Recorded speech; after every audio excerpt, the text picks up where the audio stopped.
శ్రీ లక్ష్మీ నరసింహస్వామి జ్యోతిషాలయం శ్రీరామ్ గురుజీ మా phone number 8885522279. ఇక్కడ కూడా దోమకొండ చెరువు తెగిపోయి ఈ రాకపోకలు ఇటువైపు నుంచి కూడా మొత్తం స్తంభించిపోయిన పరిస్థితి. అంటే దాదాపుగా ఇవాళ కామారెడ్డి పట్టణానికి ఆకాశ మార్గం ద్వారా తప్ప రోడ్డు మార్గం ద్వారా పోయే పరిస్థితి రోజు ఈ నిమిషానికి లేదు. అంత ఉధృతంగా ఒకవైపు పలంచవాగు, మరొకవైపు కుడలివాగు, ఇంకోవైపు మానేరు, మొత్తంగా చాలా పెద్ద ఎత్తున ఈ వరదల విపత్తు ఇవాళ రాష్ట్రానికి వచ్చింది. ఇంకా రాబోయే 4 రోజుల పాటు వర్షాలు విస్తారంగా కురుస్తాయని చెప్పి కూడా వాతావరణ శాఖ చెప్తా ఉంది.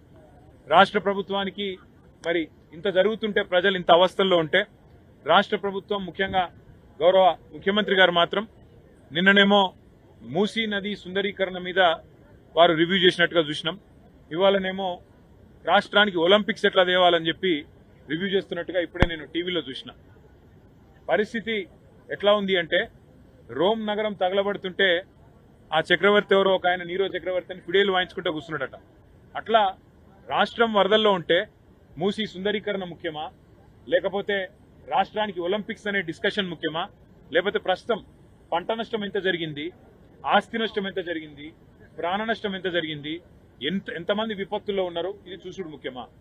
గతంలో టీఆర్ఎస్ ప్రభుత్వం ఉన్నప్పుడు, కేసీఆర్ గారు ముఖ్యమంత్రిగా ఉన్నప్పుడు సామాన్యులను కూడా మేము ఆనాడు ఇరుక్కొని పోతే మంచిర్యాల జిల్లాలో కానీ భూపాలపల్లి జిల్లాలో కానీ వెంటనే హెలికాప్టర్లు పంపి మరి సామాన్యుల ప్రాణాలు కాపాడడం జరిగింది. ఇవాళ మన హెలికాప్టర్లు, మన రాష్ట్రానికి సంబంధించిన హెలికాప్టర్లు బీహార్లో తిరుగుతున్నాయి, కాంగ్రెస్ పార్టీ ఎన్నికల ప్రచారంలో తిరుగుతున్నాయి, ఇంకెక్కడెక్కడో తిరుగుతున్నాయి తప్ప సామాన్యులకు మాత్రం అందుబాటులో లేదు. ఖమ్మంలో వరదలు వస్తే అక్కడ కొంతమంది లేడీస్ అర్థనాదాలు చేసినా పట్టించుకున్నవాడు లేడు. ఇదివరకు ఖమ్మంలో కూడా హెలికాప్టర్ పంపలేదు, 3 మంత్రులు ఉన్నా. ఈరోజు ఇక్కడ కూడా చివరికి ఇప్పుడు ఎన్డీఆర్ఎఫ్ హెలికాప్టర్ వచ్చి, నేవీ హెలికాప్టర్ వచ్చి నర్మాలలో చిక్కుకున్న మా వాళ్ళు 5గురిని ఇక్కడ బచాయించిన పరిస్థితి.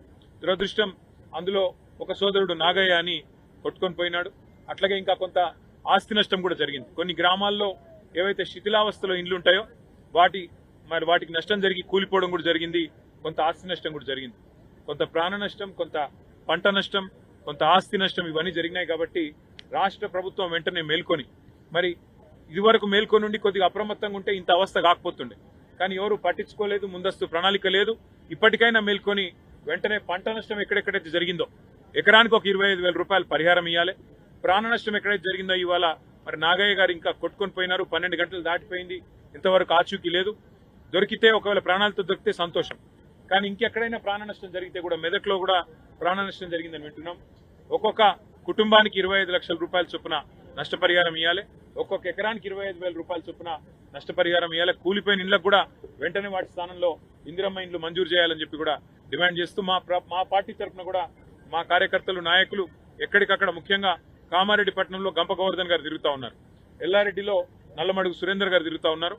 ఎక్కడన్నా ప్రజలు ఇబ్బందుల్లో ఉంటే కార్యకర్తలు, నాయకులు వారికి సరిపడా మంచినీళ్లు, ఆహారం ఇవన్నీ కూడా అందించి అవసరమైతే కొన్ని వైద్య శిబిరాలు కూడా పార్టీ నుంచి ఏర్పాటు చేస్తాము. మేము మా ప్రయత్నంగా, మేము ప్రతిపక్షంలో ఉన్నా కూడా ప్రజలను ఆదుకునే ప్రయత్నం సంపూర్ణంగా చేస్తాం. మరి ఇక్కడ రాష్ట్ర ప్రభుత్వం వెంటనే మేల్కొని సహాయక చర్యలు, వెంటనే ప్రజల ఆస్తి నష్టం, ప్రాణ నష్టం లేకుండా ప్రయత్నం చేయాలని చెప్పి వారిని కోరుతా ఉన్నాం. అట్లాగే నర్మాలలో కూడా మా పార్టీ నాయకులు ఇక్కడే ఉండి సహాయక చర్యలు పర్యవేక్షించి ఆ కుటుంబాల్లో ధైర్యం నింపినందుకు వారితో నేను కూడా నిన్న మాట్లాడినాను, వాళ్ళు చిక్కొని పోయిన వాళ్ళందరితో కూడా. కానీ మరి ఈరోజు ఉదయం హెలికాప్టర్ వచ్చి వారు స్పందించి కాపాడినారు, చాలా సంతోషం. నేను అధికారులను అభినందిస్తా ఉన్నాను. చాలా మంది పోలీస్ అధికారులు, చాలా మంది రెవెన్యూ అధికారులు కూడా ఎక్కడికక్కడ అప్రమత్తంగా ఉండి గత 24 గంటలుగా స్పందించి పనిచేస్తున్నారు. ప్రభుత్వం పని చేసినా చేయకపోయినా, ప్రభుత్వ పెద్దలు పనిచేసినా పని చేయకపోయినా, అధికారులు అప్రమత్తంగా ఉన్నందుకు, పనిలో నిమగ్నమైనందుకు అధికారులకు, మీడియా కూడా మొత్తం రాష్ట్ర వ్యాప్తంగా మరి అన్ని వార్తలు కూడా ప్రజల దృష్టికి తీసుకొస్తున్నారు. ఎక్కడెక్కడ ఇబ్బందులు ఉన్నాయో చెప్తున్నారు. మీడియాకు, అధికారులకు మా పార్టీ తరఫున హృదయపూర్వకంగా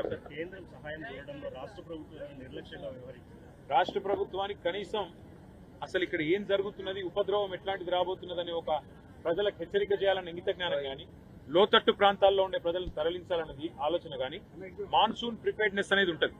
మాన్సూన్ ప్రిపేర్డ్నెస్ అంటే వర్షాకాలం రాకముందే శిథిలావస్థలో ఉన్న ఇండ్లు ఎన్ని లెక్కబెట్టి వాళ్ళని ఖాళీ చేయించడం. ముఖ్యంగా లోతట్టు ప్రాంతాలు వర్షం ఉండే పరిస్థితి ఉన్నప్పుడు ఎక్కడెక్కడ ఉన్నాయి, వరద ఎక్కడొచ్చే అవకాశం ఉంది, వాళ్ళని తరలించాలి, వాళ్ళకి ఇబ్బంది కాకుండా చూసుకోవాలి. అవసరమైతే కొన్ని చోట్ల రహదారులు మూసేస్తాం. ఎందుకంటే ఇప్పుడు నిన్న మా వాళ్ళు ఇక్కడ 5 చిక్కపోయినారు. ఎందుకు చిక్కొని పోయినారు? కేవలం వాళ్ళకి ఎవరు చెప్పకపోవడం వల్ల వరద వస్తుందని, మానేరులకు నీళ్ళు వస్తున్నాయని, 1,00,000 క్యూసెక్లు నీళ్ళు వస్తున్నాయి ఇవాళ అప్పర్ మానేరులో. మరి 1,00,000 క్యూసెక్ల నీళ్ళు అంటే వచ్చినప్పుడు సహజంగానే ఇక్కడ రాకపోకలన్నీ ఆగిపోతే అందరికీ తెలుసు. అట్లాంటిది ముందే జిల్లా కలెక్టర్ గారు కానీ జిల్లా యంత్రాంగం కానీ మేల్కొని రాకపోకలు ఎక్కడెక్కడైతే బ్యారికేడ్లు పెట్టి ఆపేయాలి, ఆపేసి ఎక్కడ కూడా నష్టం జరగకుండా చూడాలి. వాళ్ళ అదృష్టం వాళ్ళ 5 బతికిరు. వాళ్ళకి నిజంగానే ఇంకా వరద పెరిగి కొట్టుకుపోయే పరిస్థితి వస్తే దానికి బాధ్యత ఎవరు? ఇట్లాంటివన్నీ కూడా ప్రభుత్వం ముందు మేల్కొని ముందస్తు ప్రణాళికలు రూపొందించుకుంటే జరుగుతుంది. ఇప్పటికైనా మేల్కొని ఎక్కడెక్కడైతే నష్టం జరిగిందో వెంటనే రిపోర్టులు పంపాలి. మరి కేంద్ర ప్రభుత్వం కూడా స్పందించి సహాయం అందించాలి తెలంగాణ రైతాంగానికి, తెలంగాణ ప్రజానీకానికి.